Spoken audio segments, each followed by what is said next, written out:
guys, I hope it's been a really productive and engaging day for you all.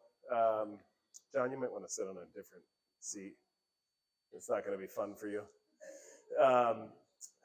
We're going to, as I said, the feedback forms, which will come around at 4 o'clock when we wrap up today, we go through those. And one of the things that's been consistent is wanting to hear from some businesses that have really scaled, grown, sort of different levels and different sizes of businesses. And so for the last session today, we're going to talk to 3 business owners that have done so and are willing to sit down and share some of their thoughts. So Piper's going to start us off today.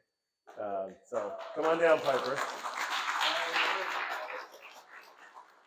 You got to turn your mic on and the recorder on. He's paying for my next dinner. All right. How you did. Choose a seat. All right. So I have some notes that I'm going to follow for once. Did we welcome Piper? Did we clap? Yep, we did. I hate doing this, by the way. So just so you know, I'll talk to anyone one-on-one, but the idea of in front of a crowd. Yeah, you're going to do a great job. She's going to do a good job, right? Stop with the clapping. Oh, my God. All right, so Piper, why don't you just start off by telling us a little bit about yourself and your business and how you got into this. So I do residential interior design. I have always been a creative. You know, I can remember being 4 years old. I guess I should back up before I tell that story. I definitely had a slightly non-traditional upbringing. My parents are both entrepreneurs. One of my grandparents was an entrepreneur. So we ended up, when I was 1, moving to the Turks and Caicos long before it was this high-end destination. It was really just a off-the-grid little island, pile of sand. And so we were the second hotel on the island. And the first 11 years of my life was spent there. Segueing back into this creative. As part of the hotel, my grandfather built us a little playhouse, and I can remember stealing paint cans as they were doing stuff and you know, continuously changing colors and paying attention to the way that the hotel was built, which was often very creative again, because we were on a out island. You know, there wasn't the types of construction equipment that we have now. So I learned it from a very rudimentary level. And then moved back to the States when schools weren't available there for us in middle school, and still stayed creative, but took a more practical path and ended up going to school for marketing, got my MBA. I taught marketing at a high school level for a few years, but never really left my passion for design. And so when I stopped working and had children and started helping friends, it became more and more helping friends. And eventually my husband was like, why don't you get paid to do this instead of spending more time than a natural hobby? And so it segued into that. But I think it was natural for me, and sort of, you gave me some very brief ideas of what you're going to talk to me about. But one of the things you said was start from the very beginning. And I think it made me think differently about something that I haven't in a long time. And that is, I think a lot of us are business minded, and I don't know about anybody else in this room, but the idea of starting a business was so natural to me. I was doing the numbers. I mentioned my parents both being entrepreneurs. Out of the 14 cousins, 8 of us own successful businesses. So I think that there's something to be said for a mentality of not being, like, I'm not risk averse at all. But with that, I think it's a personality type that definitely thinks that, I don't know where it was, I think, was your name David? Who was maybe it wasn't, I don't know. The last one is, yes, right?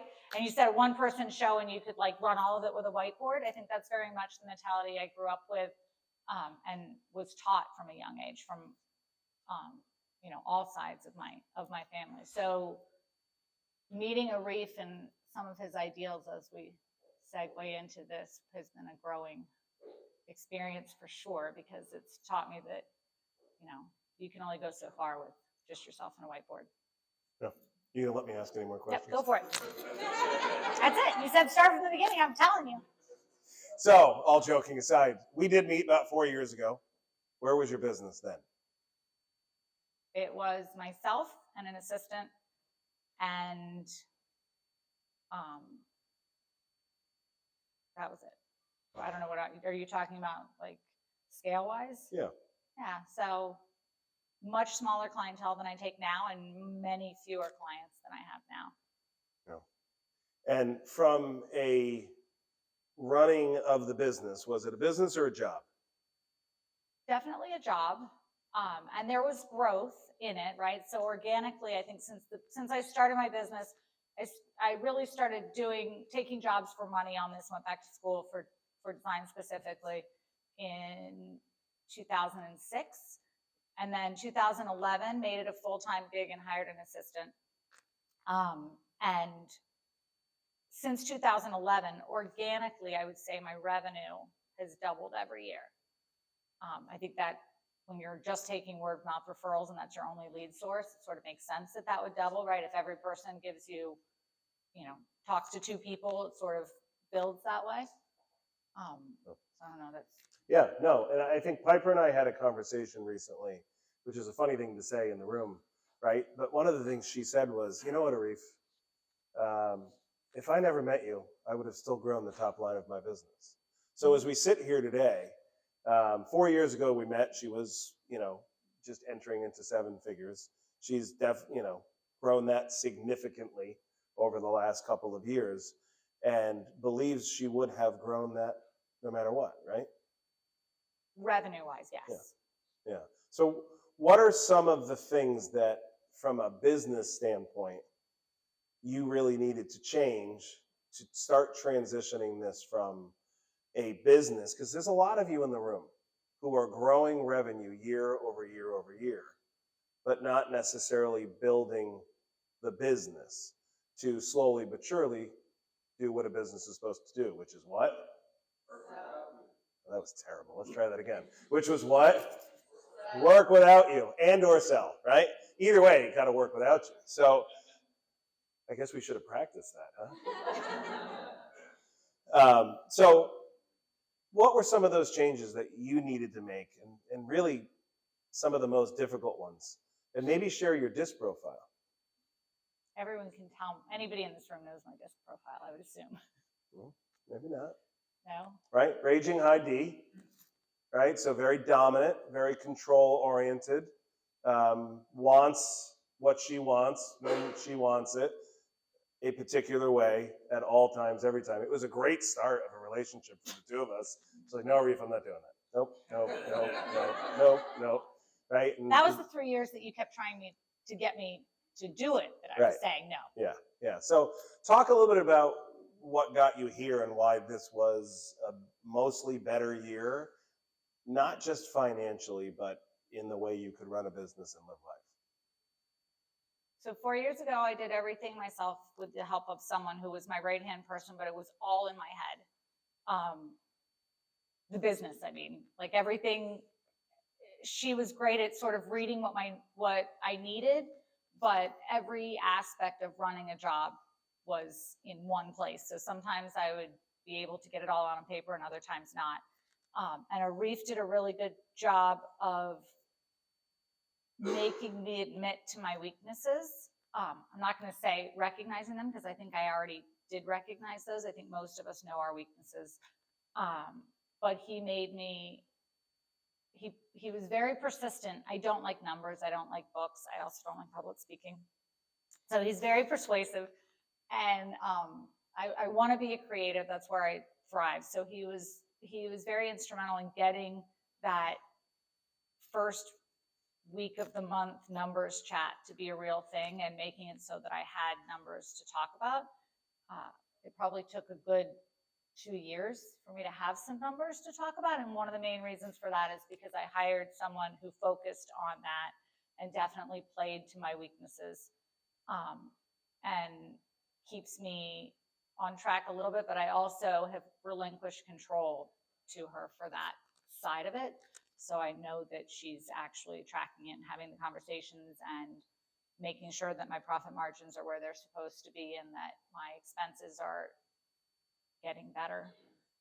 About, like that I even bought her a shirt that says, "Where's my PO?" Like, she won't do anything without a PO on it. So yeah, hiring people. And I think the biggest, I don't know if this is the right time to bring this up or not, but the biggest thing for me as a business owner, there were two sort of aha moments that Arif and I had. The first one, and this is talk about being transparent or bearing whatever you said, is realizing that we want to hire better than us. So as a business owner, a lot of this is like, nobody can do what we do. We are the business. And I was having this conversation about hiring another designer, and I said to Arif, like, to be very honest, I'm not a fresh designer anymore. I'm not young. What if the person I bring on, like, people like her more than me? And he said, that's what you want, because it's your business on the door. Like, you want to hire people that make you, they are still liking you because you are hiring someone that is you. And there, I don't know what it was about that conversation, but it was very eye-opening. And then I think just making me realize that I don't need to duplicate myself, but that I can hire people to do components of what I do, or the things that I feel I do, either I don't like doing, or I don't do as well, or I'm just not particular enough for, whatever it is, that I don't have to make a business run smoothly. There shouldn't be someone that does everything. There should be people who do things well. And I think when you're used to doing everything yourself, that's a hard concept sometimes to recognize. Yeah. And wave, Misty. That's my person. She really likes public speaking, Misty. That was an interesting component, right? Because there was a lot of work that needed to be done to, and again, this sort of brings it back to the room, to evolve the business growth from just growing top line with an eroding margin, because you're not focusing on bottom line at the same time. So speaking to the owners in the room that have a lot of control and a lot of fear over their business, how hard was it to let some of that stuff go? Even like we were working, and Misty was working on sort of customer facing things, like you have to hold them accountable to pay for that thing, or this is not the right fit for the business. Like, how difficult were those decisions for you? Were they easy? Were they hard? I think there was just like a moment. Well, it's my personality type. I don't know if any of you can relate, but like I was hard no until I was yes, and then I was all in. And that being said, I wasn't all in where Misty's gonna laugh. I wasn't all in where I was like, oh yay, let's talk about numbers all the time. I was all in saying, this needs to be done. Arif's made his point. I know we need to get these numbers. I don't want to hear about it. Don't talk to me about it. Just, I'm giving you control over this, execute what needs to happen in order to make. So I think there's trust involved, right? You have to hire people that you trust. And there's definitely been a lot of trust put in Arif that what he's telling me I need to do. But it was a game changer for my own sanity. And then also, I made the comment to Arif that I think my business would be revenue-wise where it is, because up until this year, I've been at a place where I don't feel comfortable marketing. So everything is still organic, referral-based growth. So I think that revenue number would stay the same. And I'm not a numbers person, so you guys will appreciate this when I tell you, 4 years ago, my profit was at a certain number. And that number, even though my revenue was doubling every year, that profit number stayed the same for many years. And then in the last 4 years, I think it's like 13-fold what it was. So when I tell people, we've had this conversation at our table about reasons to not move forward versus move forward with someone like you, and the accountability, and the fact that, my excuse for the 3 years that I knew about Arif and chose not to use him was that I have an MBA, I'm aware of what I need to be doing, I just need to do it. And a close friend of mine said, you've been saying that for 3 years. If you know it, why haven't you done it?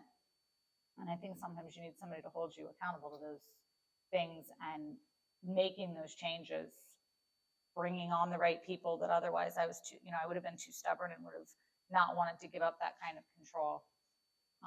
Yeah, bringing it back to you though. Didn't make any bad hires along these 2 years? Yeah, anybody want tips? I got to let somebody go the first of the year. Yeah. So in the steer the Just steer the watch out, I said. steer the No. and you can't steer a parked car type thing, right? A lot of the comments we get is there's no one good out there. I'm afraid to make a bad hire. What if I hire somebody and it doesn't work? You're going to hire somebody and it's not going to work. Piper hired. I hired a designer. You actually, some of you have met her. Yeah. And on first interview and on paper, she was fantastic. She still works with me on some level remotely. She ended up having a baby and not coming back to work. And then I hired Shannon, and I was gun shy. I was scared to hire anybody else because I felt like I just emotionally invested like so much in finally allowing another designer to come in. And I was very guarded. And Jamie, who isn't here today, but is that assistant that's been with me forever, was in the interview with Shannon, and she was like, hire her, you know, we'll figure it out. And Shannon's been like the absolute best. I mean, it's been an incredible year this year. I focused on the numbers because that's kind of where we are as far as game changing and growth that I can see. But finding a designer, they're out there. Like I said, when I first interviewed, I wasn't sure. I was like nervous. I had just had such a horrible experience with feeling, you know, let down. But no, it's. Yeah, and argue anything I say right now, but I just want to bang a couple things out. So Piper has said to me this year, it's incredible how much faster we get projects done. Yes? Yep. Why? Because I stay out of it. Right, and because hired. No, I stay out of it because I hired people who can do it for me. Yeah, right. Totally. So the statement everything. of what if I extend my services to someone who works for me and they're not as good at me, right? Well, what if you don't? Then you get overloaded and you are too slow and you can't get stuff done in time for clients, right? For those of you who were here at the last Growth Club, the business A versus business B. So we have that. We have the component of top line grew, bottom line grew faster. Bottom line is growing faster than top line now, even though you brought on additional payroll. Right, and I brought on a lot of additional payroll. Yeah. So in the last 4 years where that profit number has multiplied by 13, I've hired 4 people full time. Yeah. So be scared. Do the math. Be calculated, but don't just sit there. That's part of the message here, right? Those of you who are sitting there are stuck. And you're not going to get what you really think you're going to get over a period of time. So the leaps, small leaps, medium leaps, big leaps, when they're calculated, really, really make a difference. And, you know, Piper took her time getting there. And she was difficult. And, you know, yeah, you. And this isn't about, right, Piper's been very kind highlighting the things that I did with her, but that's not what this is about. I want this to be about the people in the room that have always wanted to scale, that haven't taken the next step, haven't hired, haven't done this, haven't done that, because they're still analyzing it. They have fear. They don't think there's people out there. It's the leaps that get you where you want to go.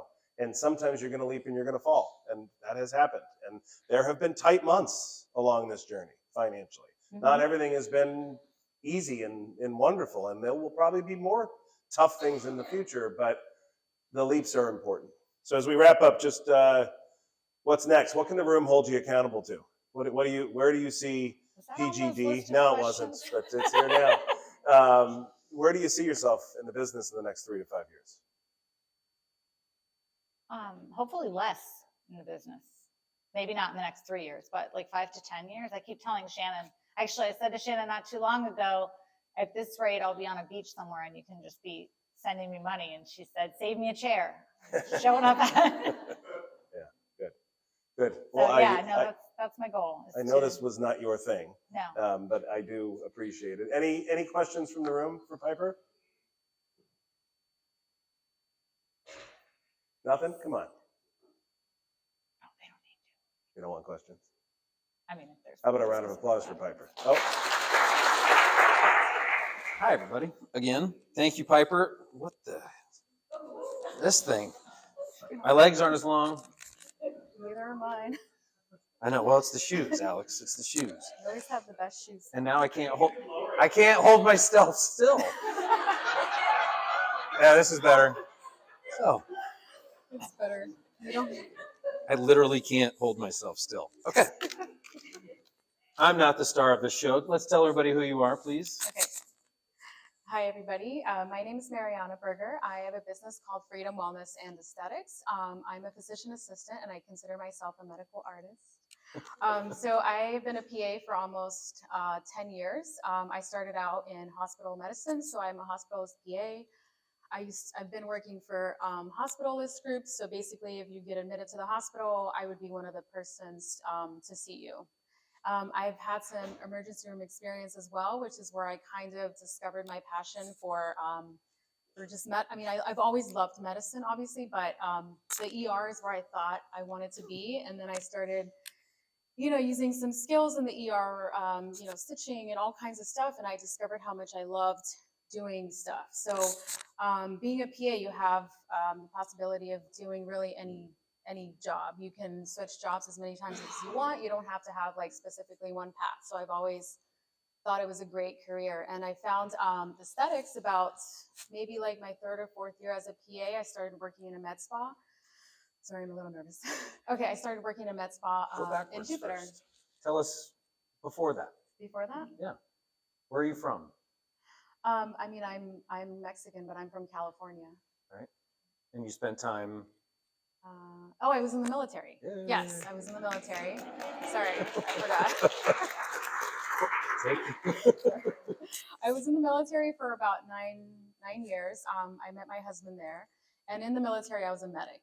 I was always like in and out of, trying to finish school. I was really going to med school, but I ended up in the PA path, which I thought was worked out for me better anyways. But so I have some medical background in the military, got out of the military, met my husband, we got married. And because we were both in the Air Force, it was hard for both of us to be in together. So I got out of the military, we had our children, our family, and he just retired a couple years ago. So that was pretty cool. And throughout all this time, I went to PA school, got a degree, it's a master's program. So then I became a hospitalist PA, which is where I started my story. And emergency room, and then I discovered aesthetics. And when you do aesthetics, you really are open to, there's so much to do. There's Botox and fillers, but then you can start getting more into the medical and wellness side of it. So like hormone therapy, wellness therapy, so IV vitamin therapy, medical weight loss is huge these days. And so I really just started finding a passion for that. I worked in a med spa. I started about 7 or 8 years ago, I think it was. And that's where I dove in, started learning all my skills. And like a few patients followed me because then I went to a place in Jupiter. Started Jupiter, then I moved to Wellington. And at that time, it was around COVID time. And I unfortunately had some events happen to me at the med spa. I discovered that the people I worked for were using my signature to write scripts that were not appropriate, for their friends and all kinds of stuff, which apparently is very common in the state of Florida. Well, really all the states. But anyways, that happened. So when I discovered that the med spa I was working at was under investigation by the DEA, and I was sort of forced out of my job. And that was like right before COVID happened, which I also happened to be pregnant. I was expecting my second child at the time. So when the DEA approached me, they said, "Hey, did you know this was happening?" And of course, like, I'm terrified. I don't want to go to jail, lose my license. So I was terrified, left this place, went to work in another med spa, and shortly after COVID happened.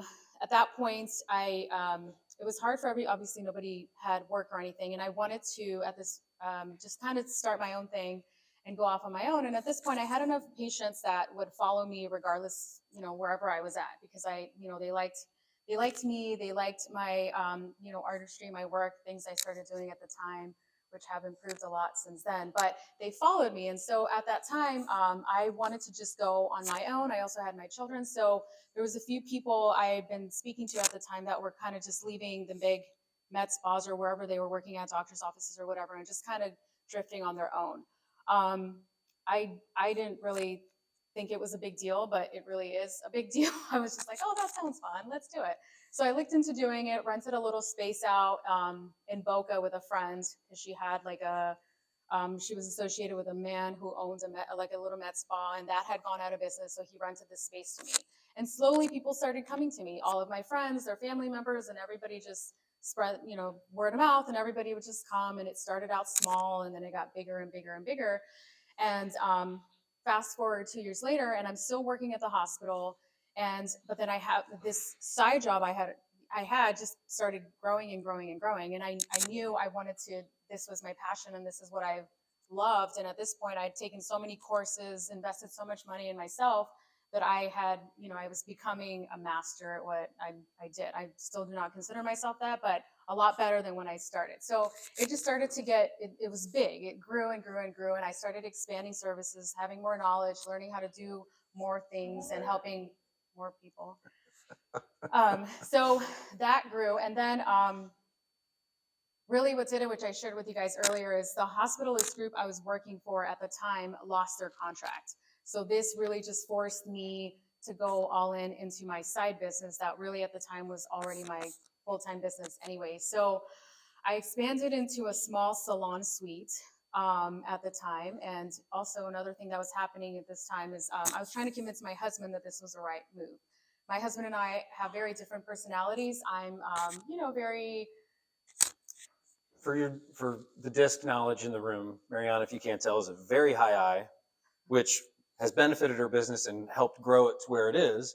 But she's also a very, very low SC, which causes us to have to focus on details from time to time. Right. I'm not a super detailed numbers person, but yeah. So he and I kind of were going back and forth. He is a very good financial person, and he just wasn't sure that we were ready to make this leap. But like I said earlier, it was kind of a forced situation, which I'm so grateful that it happens because it really just helped me flourish my business. I've grown. I have almost 400 clients on my own in the last couple of years. I've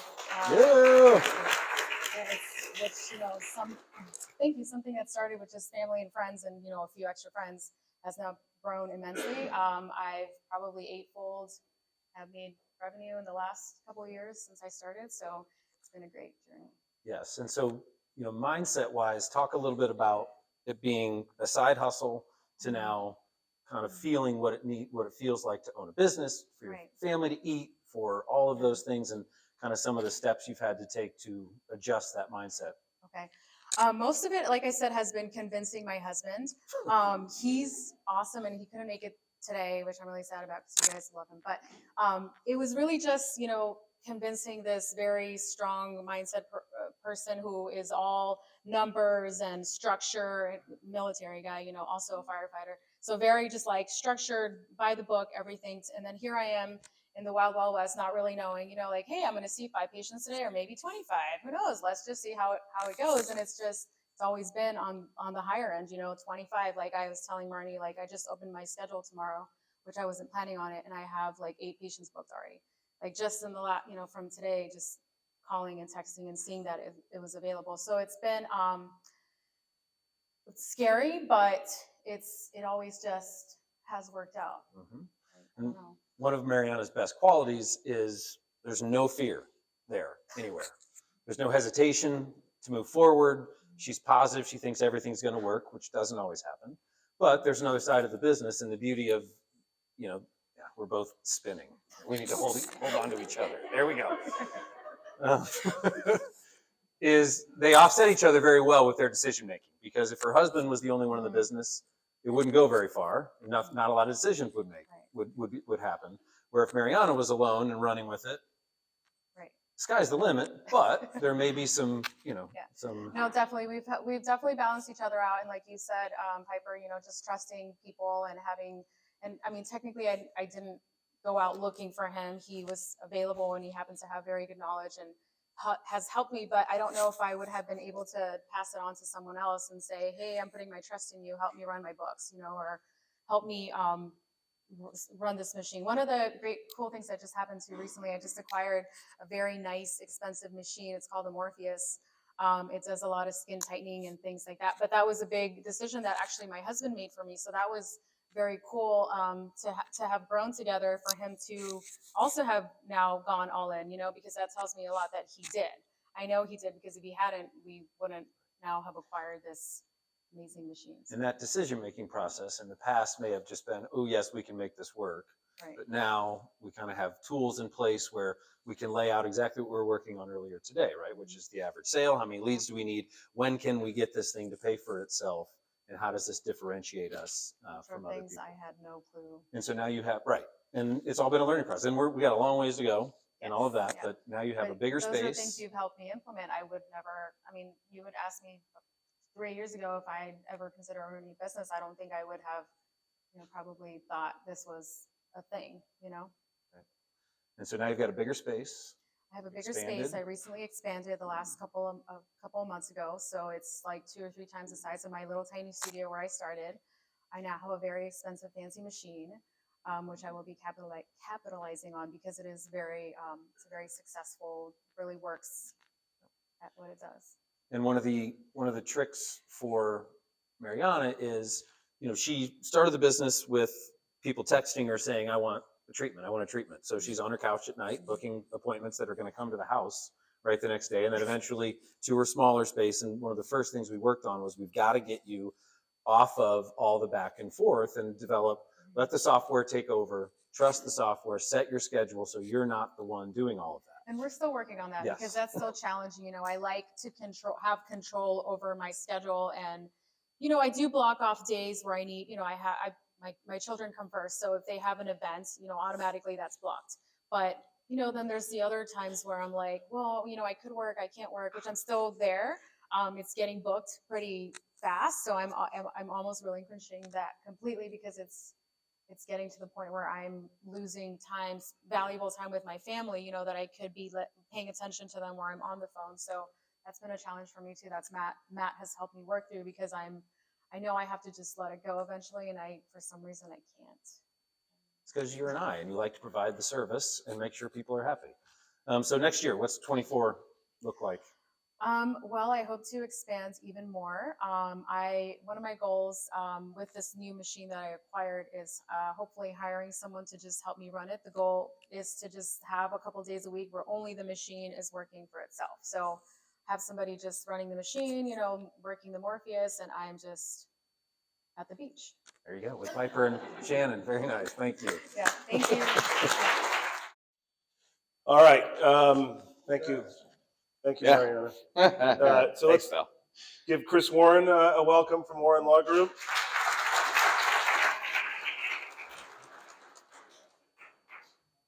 What'd you do to my stool? Now it's lower. It's all fine. Is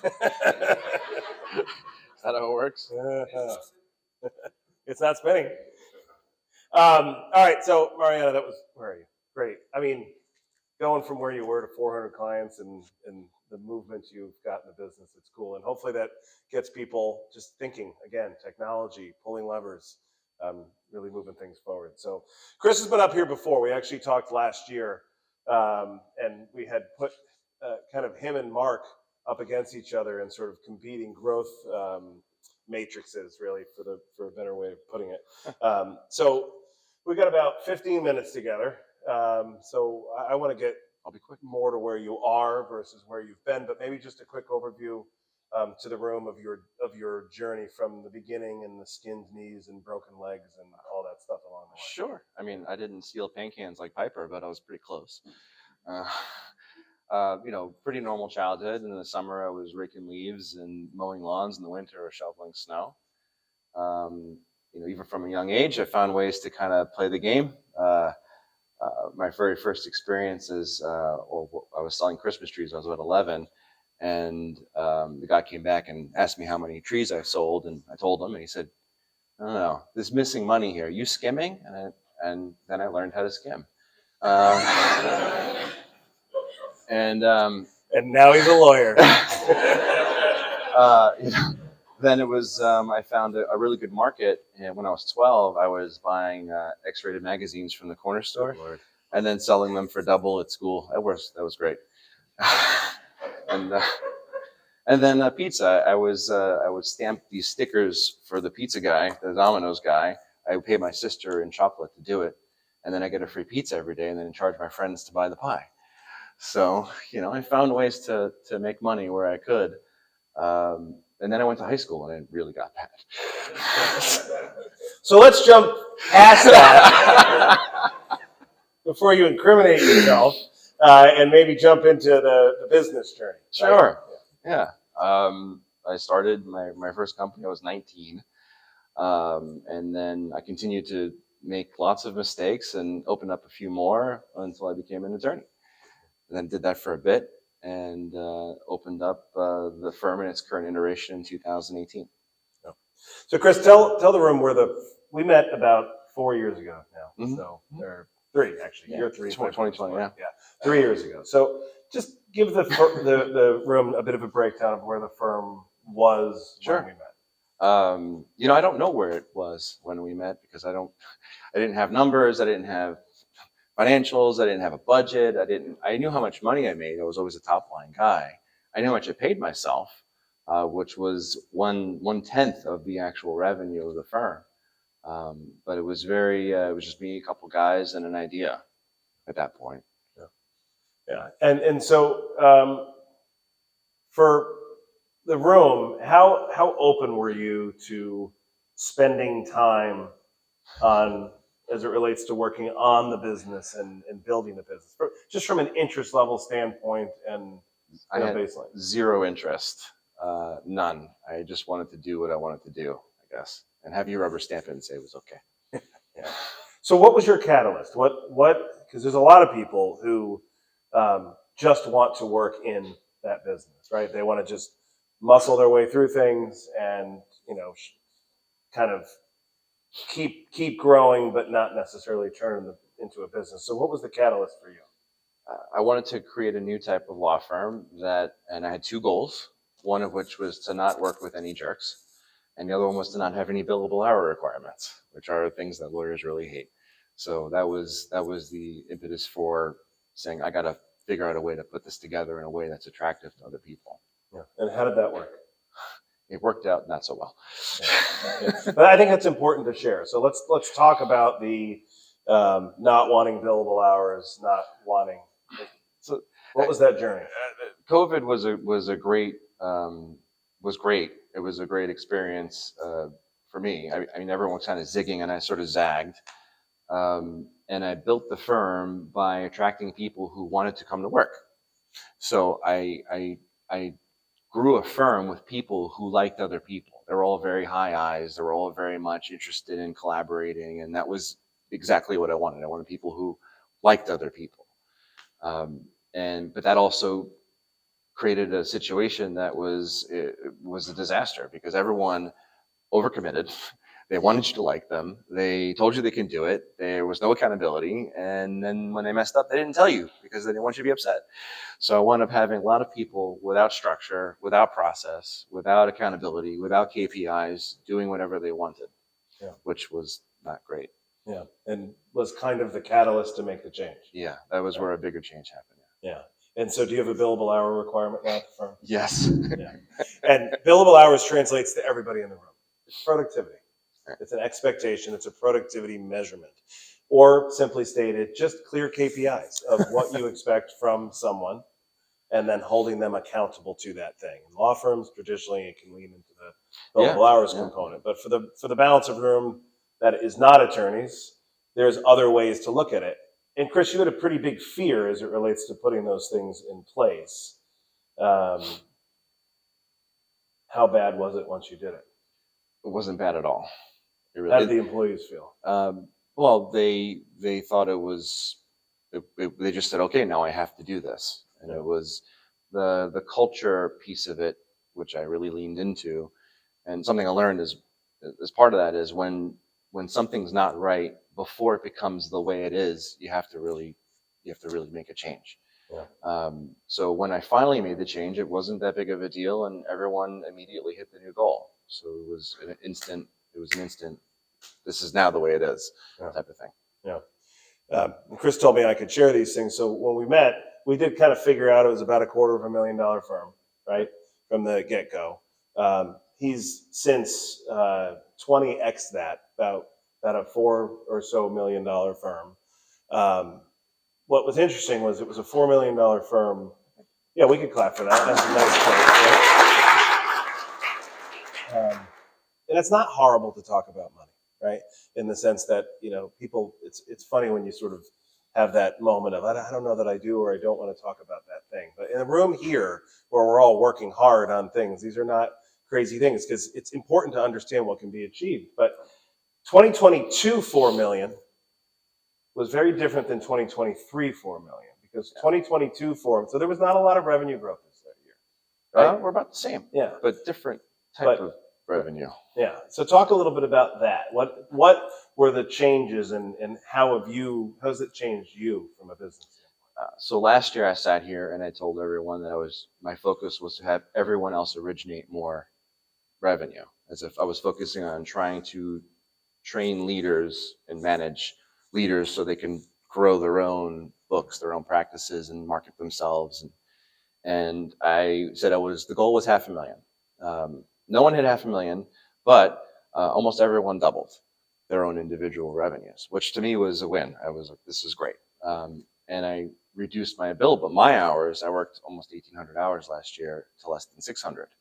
So I took the time that I was billing and creating the revenue and turned that into management and hit the same revenue. So that's an important thing for, that I really would like everybody to hear, right? The transition from I hustled and pumped out all the work to we elevated the accountability for the team to pump out the work. I did the same, but your profit is comparably is significantly different, 10x different than where it was last year. That's true. And I think that's true. Yeah. So, and so again, this fear, and I'm highlighting this for a reason, again, this fear of when I bring on people, I'm going to make less money, is truthfully that acronym of fear. Anybody know the acronym for fear? What's that? Yep. False evidence appearing real. Everybody knows my second one, right? Everything and run. Right? Those are your two options there from a fear standpoint. So we don't want the second one. We don't want the first one either, right? When it's all said and done. Yeah. So there's a lot in there and an important journey, but we've mostly covered that other than this year was a year to really get the nuts and bolts under control, and all of the fundamentals of business that truthfully you never wanted to do. So, right? No one does. This year I had way more control of the financials. I was able to predict things. I had an idea of what a budget was supposed to be. I had an idea of what my expenses were and where they were coming from. I had some mastery and control of an understanding of what was going on in the firm without having to actually do it myself. Yeah. So what's been the result of that, Chris? Yeah, well, this is I got some good news. I was able to, sell the firm. I guess it's a sell, right? I merged in with another firm. Well, it will be 75 attorneys, 120 employees, and I'm the third equity owner in the Northeast. Yeah.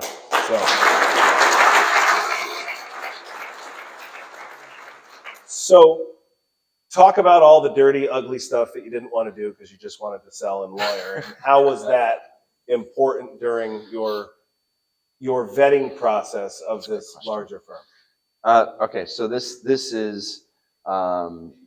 was a shocker to me. I didn't think that this would be the route it happened, but the thing that I thought they'd be interested in, they were not interested in. Like the money, the clients, the expenses, all the things, the accoutrements of the law firm was like the price of admission, and it was already expected to be there. The thing that they were blown away by was that I had a mission statement on my wall. I had core values. I had flow charts. I had profit and loss statements that I produced them within 3 seconds.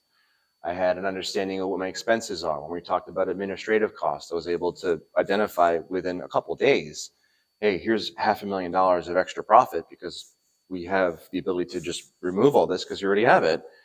And then on the same time, I was able to show a return of value for certain things. So they've kept on some of my contracts. So like Bill and Michelle have done such a good job with the SEO. My firm is producing more results than their firm, which has $1 million marketing budget. And that's because of them. So they're like, we're hiring Bill and Michelle. Hopefully you get the budget. Right. So I mean, that to me was a huge win, that they saw value in the things that I'm doing. And I can show them the return. Like you've been bashing my brain in to be able to track everything that's coming in and where it's coming from, so I can show that. And in one instance, I was able to do that with something very small, and they were like, that's a great idea, we should keep that. with them, it was, their own work that did it for them. I didn't have to do it. But it was all the stuff that I was forced to do and didn't want to do naturally, because my S and my C are, I think I have a 2S and I think it's a 10C or something. -4. It's a -4. So really, really hard for me to do these things. And that was the thing that was forced on me to do, was the thing that wowed them. Yeah. And they didn't just want to acquire you. What's really the purpose here? What is the goal? So they like what I've done with, bubble gum and Scotch tape. And the goal is to move the firm, the new firm, the newly merged firm, in a very modern direction, with a modern way of thinking. With the firm has been around for 35 years, so they have this sort of entrenched mindset with how things need to be at a law firm. Yeah. And my law firm is very, very different. So it's more of an amalgamation of culture, amalgamation of what the future of the business of law looks like, what attorneys in younger generations and my generation want out of a law firm, and what that business model looks like, and even everything from how you market, how you advertise. I made an AI video the other day, and it was like, "Wait, you can do that?" I was like, "Yeah, you do that." They just don't understand. They're just not there, right? Yeah. They're not there yet. Yeah. So my from the very beginning with them, I was always myself. I was always authentic, and I was always, this is my direction. This is where I'm going with my vision, and they loved it. They were just, that's great. That's exactly where we want to go to. And what does your role look like in the new firm? So they keep using this word, unleash. I don't think they understand what that word means. I gotta go look. They want to unleash me, and I think that's a terrible idea. But they want to remove all these administrative tasks from me, which I'm really happy about, because I don't have to do payroll anymore. That's amazing. And they want me to really focus on mentoring and creating new leaders, managing the sections as they were, and focusing all my energy and attention on the growth of the firm in the future, to what the goal is 100 million. So right now it's in the mid 8 figures now, and they want to turn it into a 9-figure firm. Yeah. And the vision is you playing a significant role in the succession planning of, I know we can't go too far with that, but Yeah.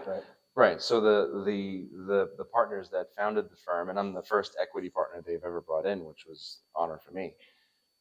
They're both in their 60s, and they want the firm they want their legacy to continue, and they want their firm to continue, because there's 120 families that are there that depend on the business and the going concern continuing. So what they've done is they've brought me in to help that process to start, which is awesome. Yeah. So moral of the story, because people ask all the time, there's a lot of ways to sell. And it's not always what you envision. But along the way, be building that thing that is sellable. Don't be afraid to take the steps you need to take to create and turn your job into a business. Because that's all this story is, right? It was one guy and another dude who isn't even there anymore. Thank God. Yeah, that's not recording. Oops. But, that's all it was, to where it is now, to what it can be in a couple of years. And the 3 stories we shared today are great examples, and there's others in the room, of what you can do with your business. The only way you can do it, though, is if you're willing to take some of the harder steps, right? So first off, appreciate you taking time to do this today. How about a round of applause for Chris? Any questions for Chris? Wade? Your mission statement on the wall, and how does it construct that the people hiring? That's a really good question. I did a disc profile, right? I didn't have a mission statement until I met Arif, and he was always about this goal setting thing. And in order to have a long-term goal, I needed to have a vision. Well, what is it that I'm aiming for to create the goal? Okay, well, when you create the mission and the vision, how does it relate to who you are as a person? So it all jives with me. If I'm doing the things that I think are right and I normally would do, and the thing I would normally do would create that vision and mission, and then that vision and mission created the long-term goal, and then the long-term goal created the short-term goal, and that determined what I did today. Oh, that makes sense. Okay, I can do that. So the most important thing to me when I started the firm was people. I think that everything that happens in life happens through other people. So one of the statements is that we're a people-focused business, not a profit one, and anything that's not that is anathema, right? It's the core of what we are as a firm. Every policy, everything I ever built, or anything I ever made, or anything I bought, or any program was only because someone wanted it. Right? It was made for them. Like I created a place for them. So a lot of the mission statement is about how we want to treat our clients and how we want to treat each other and how we want to do this together as a team towards this thing, which is creating a law firm that treated clients at the highest level and was obsessed with excellence and service. Anyone else? Engagement with other partners up with the mission statement, where it was led them down the path. Yeah, we tossed it around a little bit, but it was sort of like, hey, this is what I want it to look like. So to answer your question, yes, I involved everyone I could. No, I didn't think I would ever. I don't think I ever was going to do this, and in fact, I made it almost impossible to do it because my conditions were insane. And I was like, "There's no way they're going to agree to this, so this is easy." I was like, "Wait a second, what?" Right? Yeah. All right. Well, thanks, buddy. Appreciate it. Thank you.